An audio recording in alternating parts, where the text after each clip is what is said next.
Que o Espírito Santo esteja sobre o Guilherme, que Deus usará nessa noite como instrumento para despertar do nosso coração a fé. Rezemos para que a Virgem Maria interceda por ele e por nós. Ave Maria, cheia de graça, o Senhor é convosco.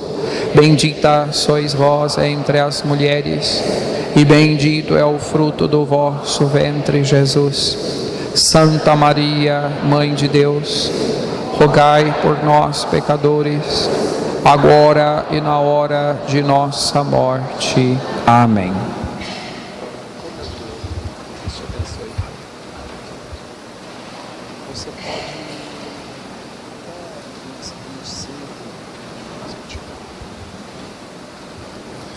Boa noite.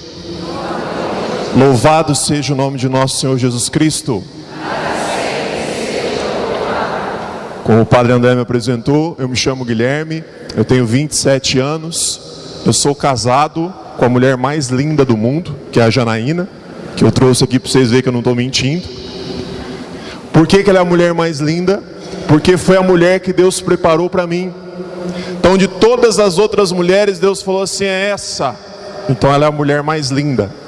Se você perguntar para ela quem é o homem mais lindo, ela vai dizer que sou eu. Porque diante de todos os homens, Deus falou: é esse. E através dessa graça de Deus, nós temos construído a nossa família, que vem crescendo com a graça de Deus. Como o Padre mencionou, nós já estamos, grávidos. Nós estamos esperando a nossa primeira filha, que é a Elisa, que com a graça de Deus Ele nos concedeu. E a Elisa desde já tem evangelizado o meu coração, porque na missa do Natal deste ano, eu não sei se você tem esse hábito de conversar com Deus, mas eu tenho. Eu estava na missa de Natal e pensava no meu coração, falando com Deus: Senhor, obrigado por esta bênção que é a minha filha. No Natal do ano que vem, ela já estará aqui conosco. E Deus colocou no meu coração: não, ela já está aí com vocês, ela já é concreta, ela já é uma realidade. Então, com a graça de Deus, irmãos, nós temos caminhado como família na presença dEle. Atualmente eu estou como coordenador diocesano da Renovação Carismática Católica, um chamado que eu assumi com muita responsabilidade diante das coisas que Deus nos confia. Fui reeleito com a graça de Deus por mais 2 anos, 2020 e 2021. Queridos padres, irmãos e irmãs, é sempre uma alegria poder estar com vocês e vivenciar a palavra de Deus. Hoje o tema que nós vamos meditar é sobre a fé. E queridos irmãos, a fé não é uma opção, mas nos tempos que nós temos vivido, a fé é uma grande necessidade para nós. A fé não é algo opcional que eu escolho e depois deixo de lado, mas a fé é necessária para a nossa vida.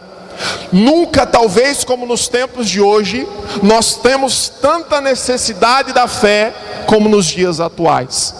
Mas não qualquer fé, não uma fé vazia, não uma fé descartável, mas uma fé concreta. Qual é a nossa fé? É sobre isso que nós queremos meditar nessa noite. Queridos irmãos, me parece que nós necessitamos fazer uma opção verdadeira e inabalável por Jesus Cristo. Se nós não fizermos uma opção concreta, verdadeira e inabalável por Jesus Cristo, nós não conseguiremos suportar o que temos vivido. Ele é a essência da nossa vida, da nossa fé, e é sobre Ele, uma vez mais, que nós queremos meditar nesta noite. Queridos, há uma preocupação que nós podemos observar no Evangelho e desde o Antigo Testamento, uma grande preocupação de Deus com o seu povo. Como o seu povo andava, como o seu povo se portava, em quem o seu povo acreditava. Há uma preocupação grande de Deus no sentido de instruir o seu povo, no sentido de dizer: olha, o lugar que você está indo não é o lugar que eu preparei, volta. Há inclusive, irmãos, um livro na Bíblia que é exclusivamente a transcrição da vontade de Deus a respeito da fé, e eu queria meditar isso com você. Se você está com a palavra de Deus, no livro do Eclesiastes, capítulo 1, versículo 1, nos diz a palavra da seguinte forma, veja o que eu vou lhe dizer agora. Nós corremos o risco, não aqui em Palmeiras, porque vocês são tudo santo, graças a Deus, mas eu sou de São João da Boa Vista. Então vou contar para vocês algo que acontece lá em São João da Boa Vista, mas não aqui, porque aqui vocês são tudo santo, graças a Deus, né? Olha o que acontece, irmãos.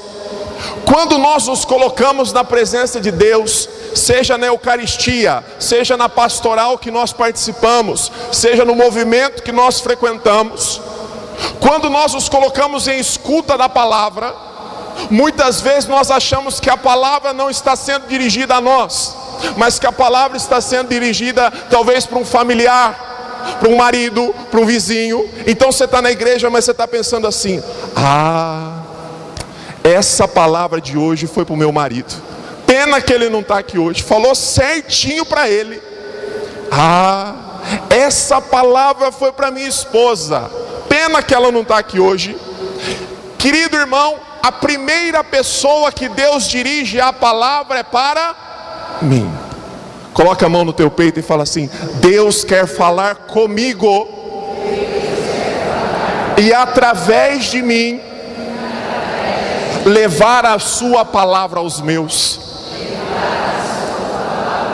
Então olha o que Deus nos diz nesta noite no livro do Eclesiastes, palavra do Eclesiastes, filho de Davi, rei de Jerusalém. Vaidade das vaidades, diz o Eclesiastes, vaidade das vaidades, tudo é vaidade. Que proveito tira o homem de todo o trabalho com que se afadiga debaixo do sol? Uma geração passa, outra vem, mas a terra sempre subsiste. O sol se levanta, o sol se põe, e se apressa a voltar a seu lugar onde renasce.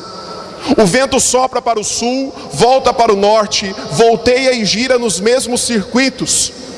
Todos os rios se dirigem para o mar, e o mar não transborda. Em direção ao mar para onde correm os rios, para lá correm sem cessar. Todas as coisas se afadigam mais do que se pode dizer. A vista não se farta de ver, e o ouvido nunca se sacia de ouvir. O que foi é o que será. O que aconteceu é o que há de acontecer. Não há nada de novo debaixo do sol. Se é encontrada alguma coisa da qual se diz: veja, isto é novo, ela já existia nos tempos passados. Não há memória do que é antigo, nem nossos descendentes não deixarão memória junto àqueles que virão depois deles. Palavra do Senhor, graças a Deus. Vamos aplaudir a palavra de Deus, irmãos, que foi proclamada.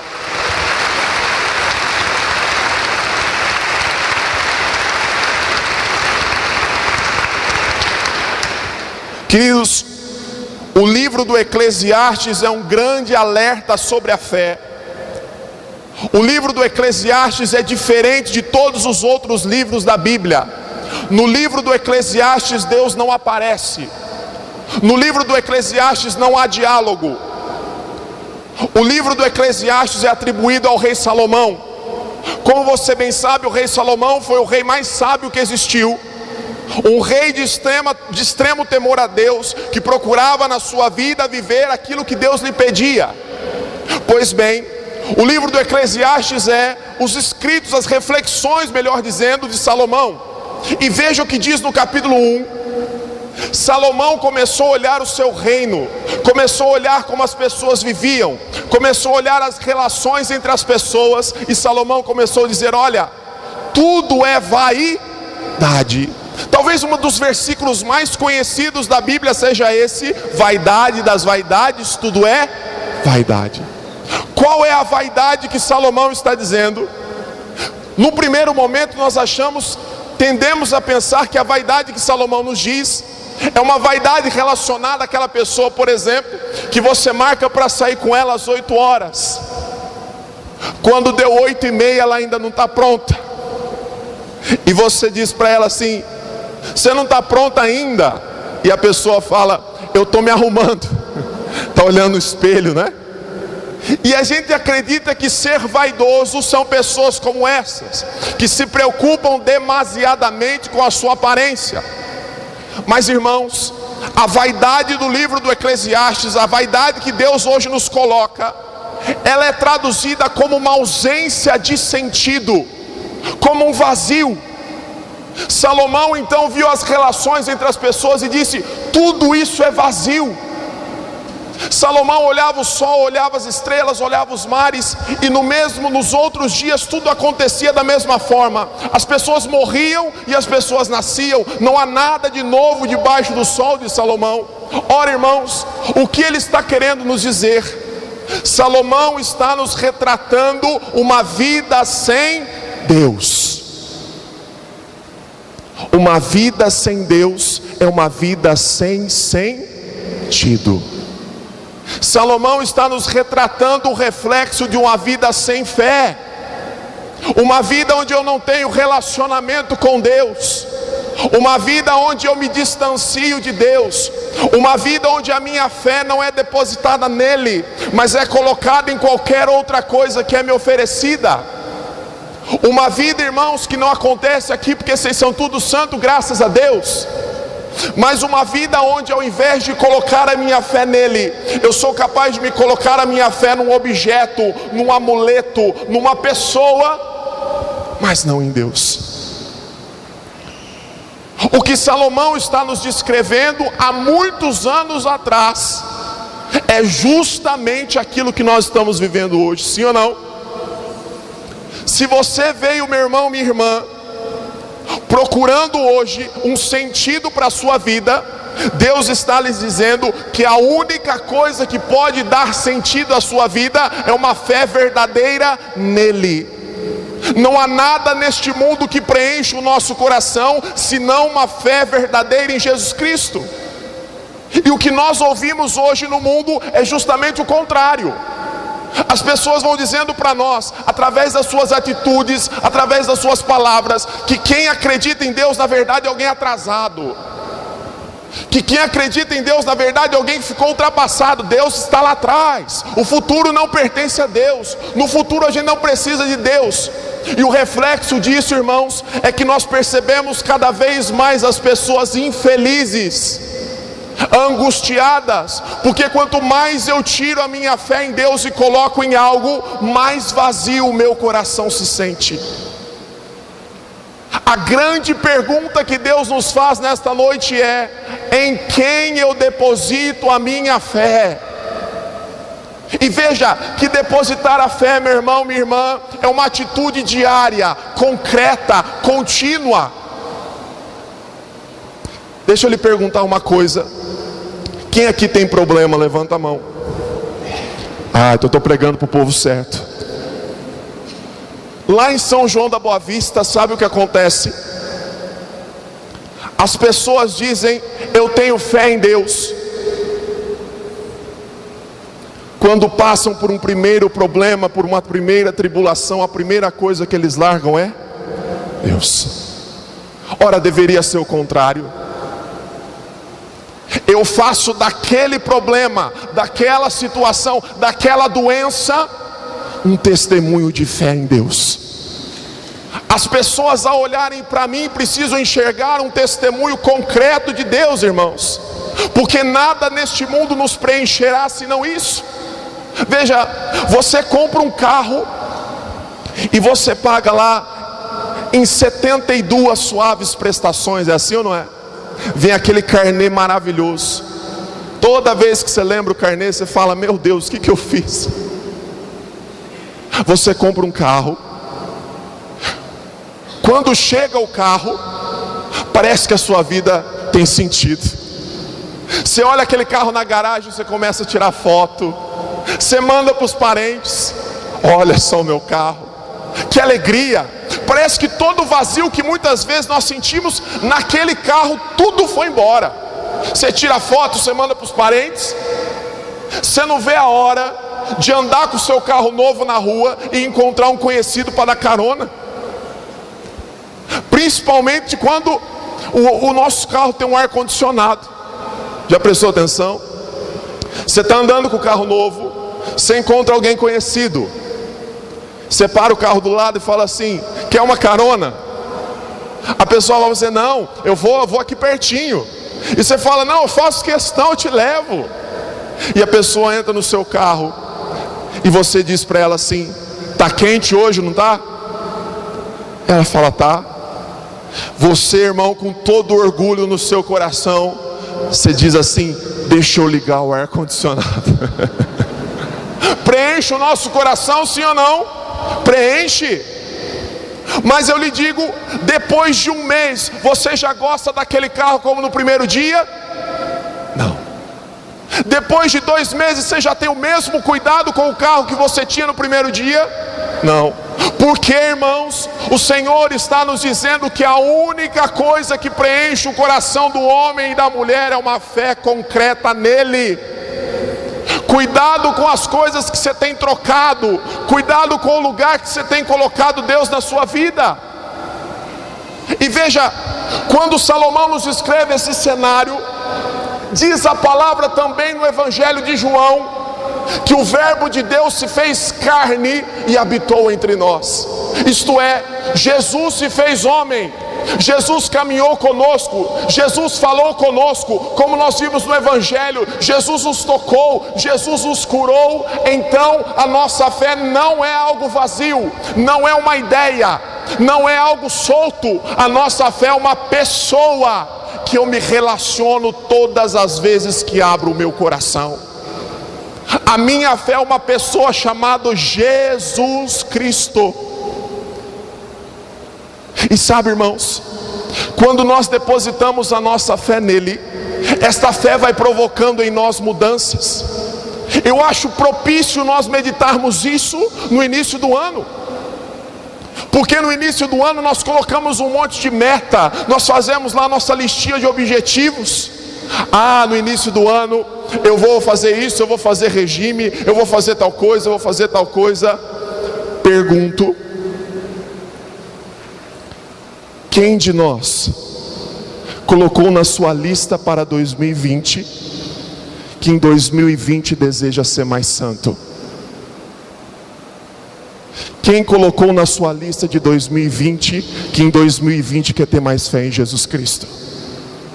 Quem colocou na sua lista de desejos para 2020 que se nós rezávamos em 2019, em 2020 nós queremos rezar mais? Se em 2019 nós estávamos aos pés de Jesus Eucarístico, em 2020 nós queremos estar mais?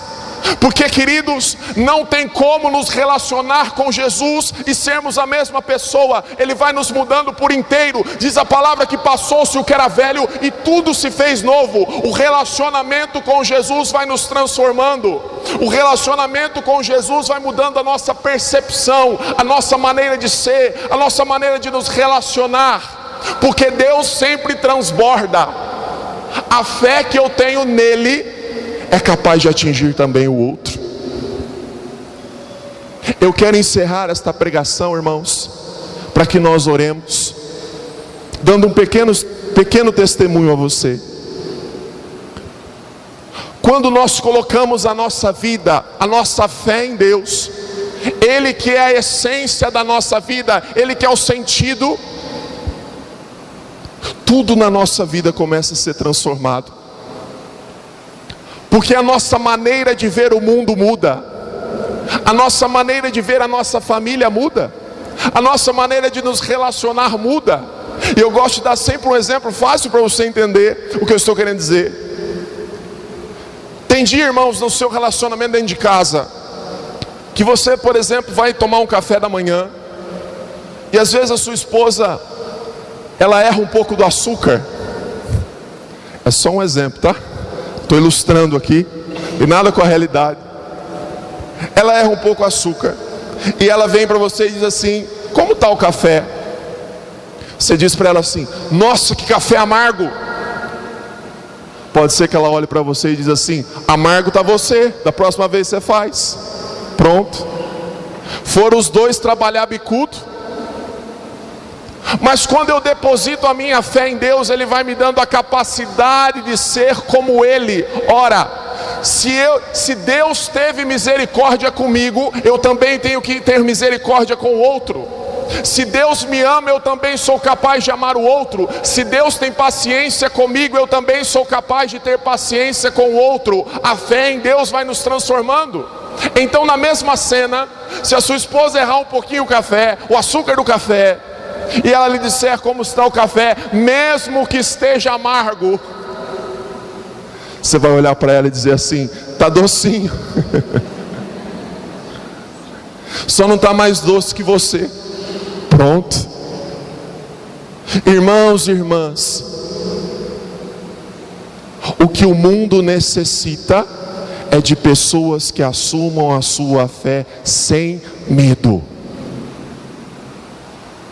Vai ter lugares que você não vai poder falar abertamente de Jesus Cristo, mas tem lugares que a gente chega, irmãos, que a gente não precisa nem falar. Só a nossa maneira de ver, de agir, só a nossa maneira de relacionar já demonstra Jesus Cristo aos outros. É dessas pessoas que o mundo está sedento, e Deus está nos chamando hoje a tomar uma atitude verdadeira de mudança.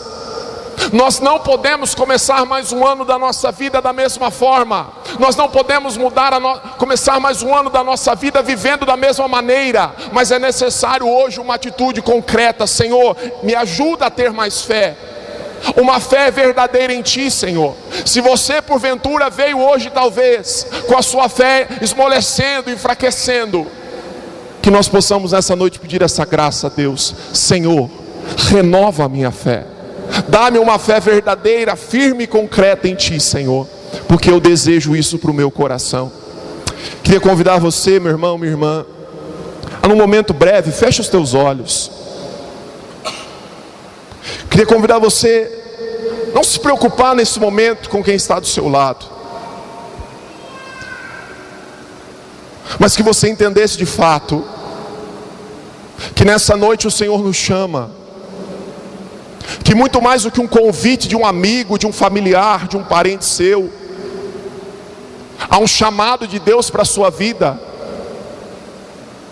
Que você entendesse que nessa noite você não veio por acaso, mas Deus te conhece por inteiro. Deus conhece a sua intimidade, Deus conhece o seu coração. Deus conhece, meu irmão, as nossas falhas, as nossas misérias. Deus sabe que muitas vezes nós o colocamos de lado, nós o trocamos por pouca coisa. Deus sabe que muitas vezes nós tiramos o lugar que é dele. E uma vez mais o Senhor vem falar conosco. Se você porventura, meu irmão, tirou Deus do lugar que é dele, para colocar algo, para colocar alguém, e em decorrência disso tem vivido uma vida vazia, o Senhor nessa noite quer tocar o teu coração. E eu já queria convidar você nesse momento a ir dizendo a Ele: Senhor, renova o meu coração. Senhor, renova a minha fé. Renova, Senhor, a minha maneira de ser. Renova, Senhor, a minha maneira de me relacionar com os meus. Renova, Senhor, a minha maneira de agir dentro de casa, com a minha família. Renova, Senhor, a minha maneira de ser cristão, de ser católico. Nós queremos pedir essa graça ao Senhor, e o Senhor vem ao nosso encontro.